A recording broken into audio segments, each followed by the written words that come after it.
Perkenalkan, kami dari kelompok 7 akan mempresentasikan hasil diskusi kami yang berjudul Kedudukan DSN MUI sebagai lembaga fatwa dan kedudukan fatwa DSN MUI dalam sistem hukum nasional. Sebelumnya, kami akan memperkenalkan diri.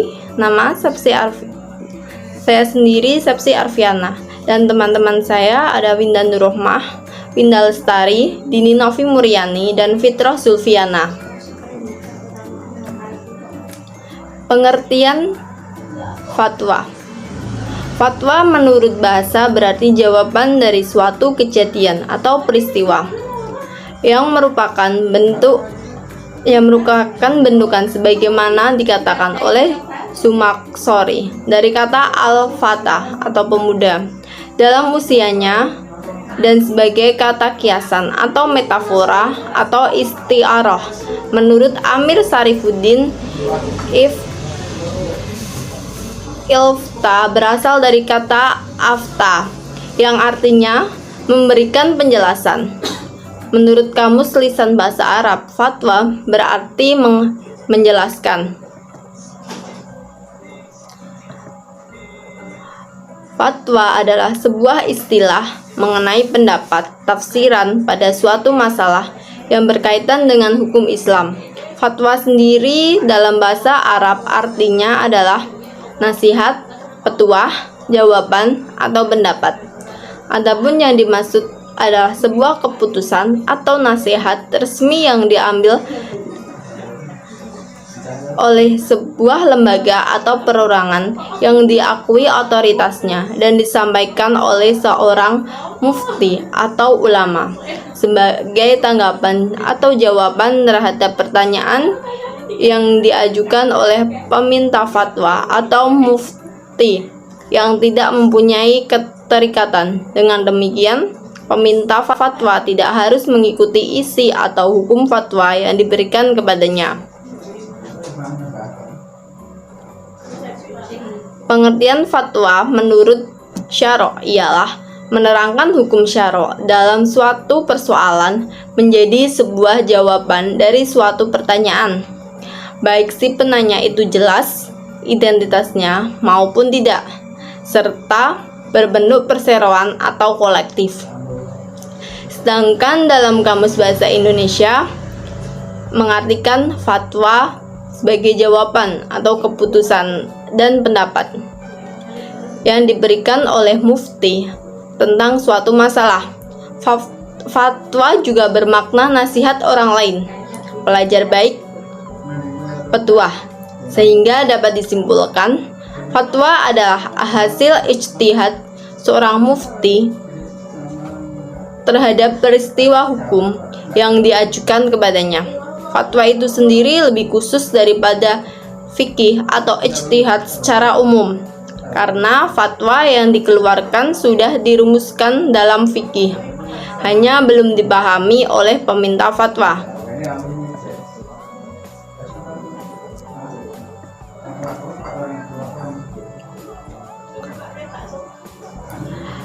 Terdapat beberapa istilah yang berkaitan dengan proses pemberian fatwa atau ifta, yakni al-ifta atau al-futyah.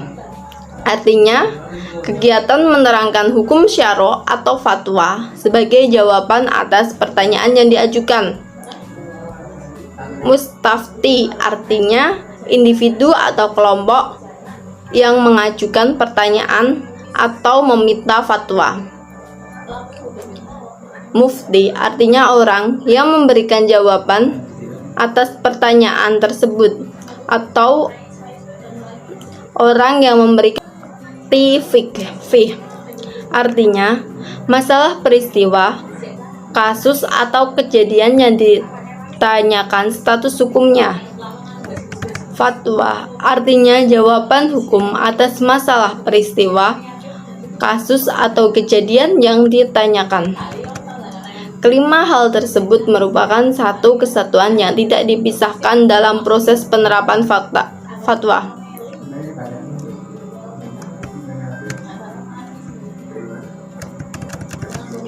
Fatwa secara singkat bermakna penjelasan hukum syariat atas suatu permasalahan dari permasalahan-permasalahan yang ada, yang didukung oleh dalil yang berasal dari Al-Quran, Sunnah, Nabawiyah, dan ijtihad. Fatwa merupakan perkara yang sangat urgent bagi manusia, dikarenakan tidak semua orang mampu memanggil hukum-hukum syariat. Jika mereka diharuskan memiliki kemampuan itu, yakni hingga mencapai taraf kemampuan ijtihad, niscaya pekerjaan akan terlantar dan roda kehidupan akan terhenti.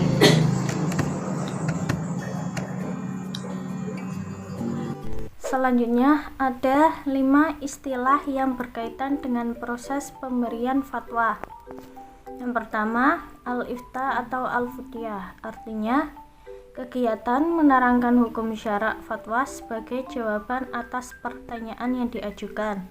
Yang kedua, mustafti, artinya individu atau kelompok yang mengajukan pertanyaan atau meminta fatwa. Yang ketiga yaitu mufti, artinya orang yang memberikan jawaban atas pertanyaan tersebut atau orang yang memberikan fatwa. Yang keempat, mustaftih fi, artinya masalah, peristiwa, kasus atau kejadian yang ditanyakan status hukumnya. Dan yang terakhir, nomor 5, yaitu fatwa, artinya jawaban hukum atas masalah, peristiwa, kasus atau kejadian yang ditanyakan.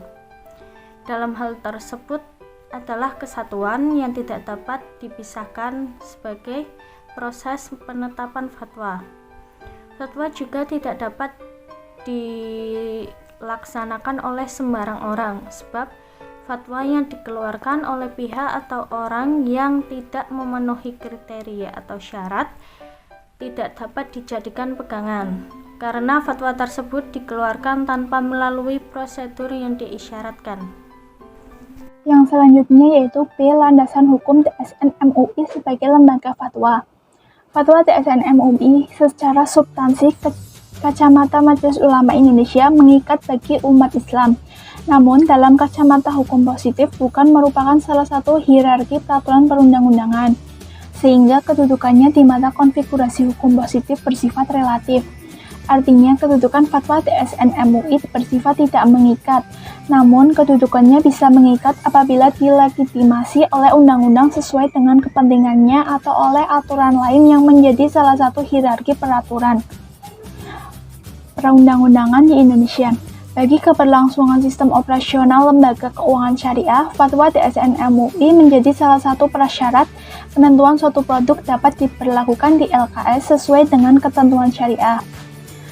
Karena diamanahkan oleh undang-undang, sehingga ketentuan fatwa bersifat mengikat untuk semua keberlangsungan sistem operasional bisnis di LKS. Tanpa ketentuan fatwa TSN MUI, sistem operasional LKS dalam pengembangan bisnis melalui penawaran produk tidak dapat dilakukan secara sepihak. Sehingga fatwa TSN MUI merupakan suatu hal yang penting sebagai penentu suatu produk dapat dikembangkan atau tidak di LKS. Tentunya memperhatikan prinsip syariah, kemaslahatan, dan tingkat pemenuhan kebutuhan bagi para nasabah di LKS. Secara tidak langsung, fatwa TSN MUI memiliki kedudukan yang sangat penting dalam keberlangsungan sistem operasional bisnis di lembaga keuangan syariah. Fatwa sebagai landasan hukum, yakni fatwa disepakati oleh Mahkamah Agung bersama Pengadilan Agama. Kemudian sebagai contoh bahwa fatwa juga telah digunakan oleh hakim sebagai pertimbangan dalam memutus perkara perdata, yakni pada Undang-Undang Nomor 3 Tahun 2006 tentang Pengadilan Agama disebutkan bahwa Pengadilan Agama berwenang untuk menyelesaikan sengketa ekonomi syariah. Maka dari itu, produk fatwa MUI dijadikan sebagai dasar untuk memutus sebelum ada undang-undang tentang ekonomi syariah. Misalnya, fatwa MUI Nomor 21 Tahun 2001 tentang Pedoman Umum Asuransi Syariah.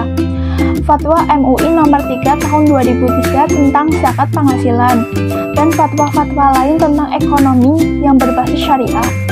Fatwa secara syariat bermakna penjelasan hukum syariat atas suatu permasalahan dari permasalahan-permasalahan yang ada, yang didukung oleh dalil yang berasal dari Al-Quran, Sunnah, Nabawiyah, dan ijtihad.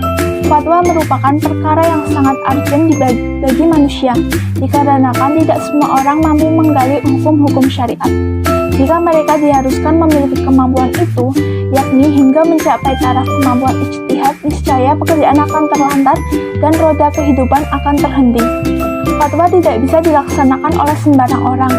Ada syarat-syarat tertentu seseorang boleh mengeluarkan fatwa, di mana jika syarat-syarat tersebut tidak terpenuhi, tidak diperkenankan baginya mengeluarkan fatwa. Sebab fatwa yang dikeluarkan oleh pihak atau orang yang tidak memenuhi syarat-syarat tersebut tidak dapat dijadikan pegangan, karena fatwa tersebut dikeluarkan tanpa melalui prosedur dan kriteria yang diisyaratkan. Mengeluarkan fatwa dengan tanpa mengindahkan aturan yang disyaratkan, maka sama saja membuat hukum atau tahakum yang dilarang oleh agama.